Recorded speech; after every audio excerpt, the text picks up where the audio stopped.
I think one of the things that I really value that I learned from Muhammad is mentorship. And what I mean by that is I feel like he poured into me and he was intentional about the times we had together. You asked if we had serious talks. Yeah.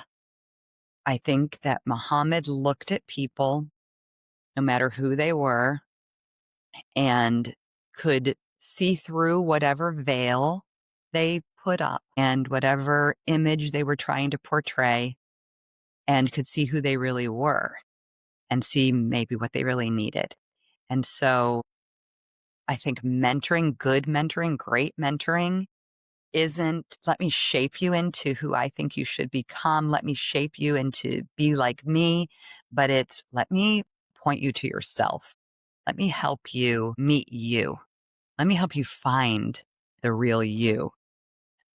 I sometimes, say that not only did I find myself in the middle of Muhammad's circle, like, how did I end up here? Kind of find myself, but I found myself in the middle of Muhammad's circle. And I think it's because of the way he mentored me. So that's the first thing. I think that I've mentioned it before, the way he looked at people, the way he respected all people, regardless of their walk in life, regardless of their race, their religion, whether they were poor or wealthy. I can think of so many stories where I saw him being respectful and having humility to others.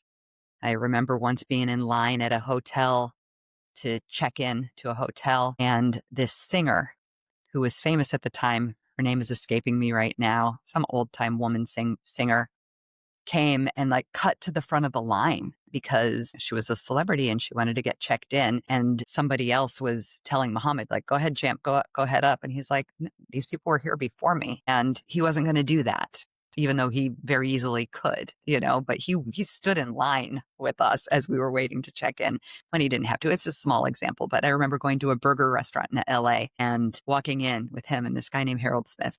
There's a whole story in himself. But walking into the burger place and Muhammad saying like, hey, Jan, to the waitress or the hostess. And I was like, this lady's name. And he's like, I come here a lot. Why wouldn't I? Like he Mhm. just, he loved everyone. He respected everyone.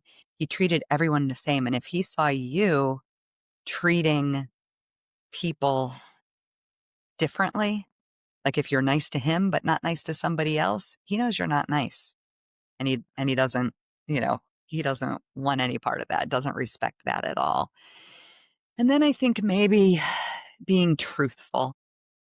I think that, Muhammad was bold and truthful at times when he had to risk a lot to do that, whether it be his refusing to go to Vietnam because it was against his spiritual principles, Mhm. or him calling out racism boldly no matter who he was talking to or who the audience was. Muhammad always encouraged me to tell my truth, even when it was hard to do so, or especially when it was hard to do so. And I think that's what I've finally done in writing this book. I waited decades to write it.